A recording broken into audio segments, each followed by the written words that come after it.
Je pense qu'avant de paraître devant les hommes, nous devons, nous les serviteurs de Dieu, rester cachés dans la présence de Dieu. Il y a un temps de préparation avant que le feu descende. C'est un temps où nous restons cachés, où nous sommes seuls. C'est notre désert, notre jardin de Gethsémané. C'est un temps où on ne parle plus. Dieu a laissé Jean-Baptiste à l'école du silence pendant 30 ans. Après 30 ans de préparation cachée dans le désert, Dieu le fait sortir de l'ombre et l'envoie avec un seul message, le message de la repentance. Voilà un homme sans soutien financier. Il n'a aucun programme. Il n'a l'approbation de personne. Il a l'armée romaine contre lui. Il a l'armée religieuse des Juifs contre lui. Il a les pharisiens contre lui. Il n'a pas d'argent. Il n'a pas un ministère de miracles. Il est dit très clairement que Jean ne fit aucun miracle. Il n'a jamais débouché les oreilles des sourds. Il n'a jamais ouvert les yeux des aveugles. Il n'a pas ressuscité de mort.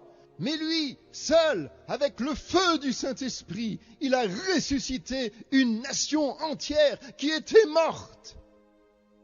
Dans Jérémie 23, verset 29, je lis « Ma parole n'est-elle pas un feu, dit l'Éternel, et un marteau qui brise le roc ?» Quand la parole est prononcée dans la puissance de l'onction, elle produit exactement les mêmes effets. Elle brûle comme un feu, elle frappe comme un marteau et elle transperce comme une épée à 2 tranchants. Le feu sur l'autel est en train de s'éteindre, mes frères. La réunion de prière est morte ou en train de mourir. Aucun serviteur de Dieu n'a jamais remporté la victoire sur l'adversaire sans avoir reçu la puissance du Saint-Esprit.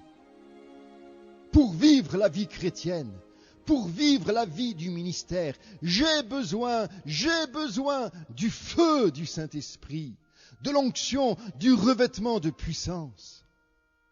Pour résister à la tentation, j'ai besoin du feu du Saint-Esprit. Pour témoigner avec efficacité, j'ai besoin du feu du Saint-Esprit. Pour détruire les œuvres du diable, j'ai besoin du feu de Dieu.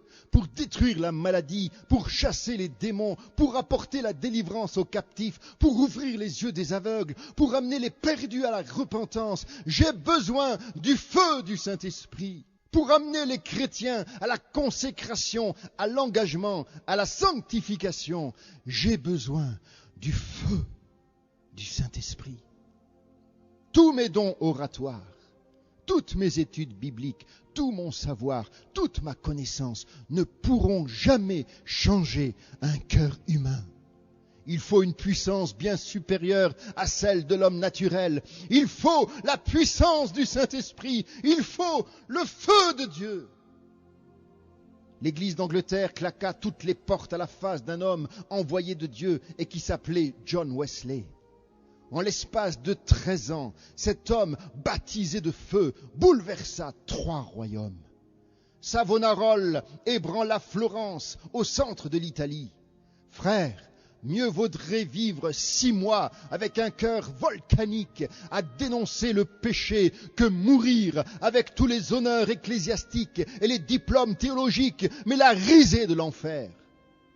Ô Dieu, envoie-nous des hommes avec un fardeau courbé, ployé et brisé sous la vision du jugement imminent et du sort des méchants dans un enfer sans fin.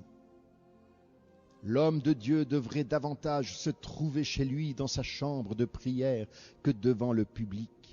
Aucun prédicateur ne devrait se tenir devant un auditoire s'il ne s'est pas tout d'abord tenu devant Dieu.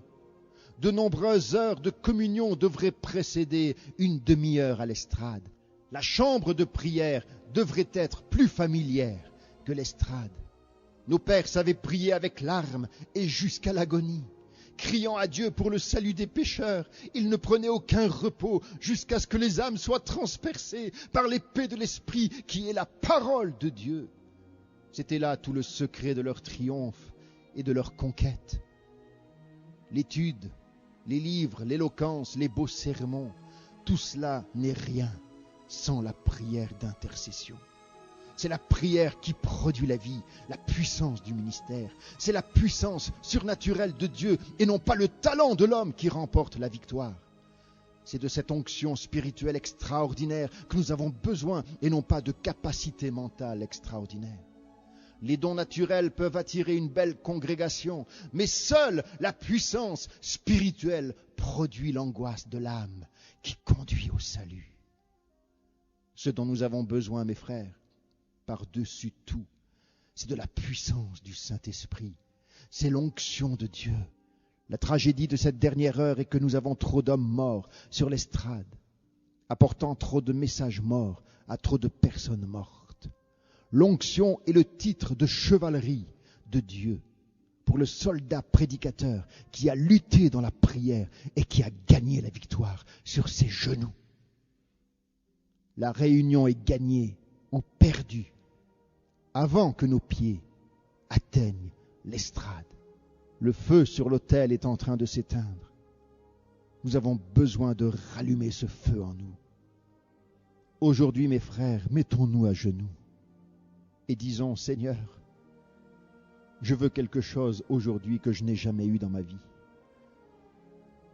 Je veux la destruction de ma vie propre, de mes intérêts personnels, de mon orgueil, de ma crainte de l'homme, de ma crainte de l'avenir, ma crainte de ce que ma famille penserait de moi. Détruis tout cela par ton feu. Je veux être une flamme de feu pour ton royaume. Je veux brûler d'amour pour toi et mon prochain. Je veux être baptisé de feu au nom de Jésus-Christ. Dieu fera de nous des instruments utiles entre ses mains. Nous verrons sa gloire. Nous verrons les malades guéris, les captifs délivrés, les perdus sauvés, les rétrogrades revenir à Jésus. Si nous nous humilions, si nous nous abaissons devant lui, si nous nous repentons, lui nous élèvera et se servira de nous pour sa gloire.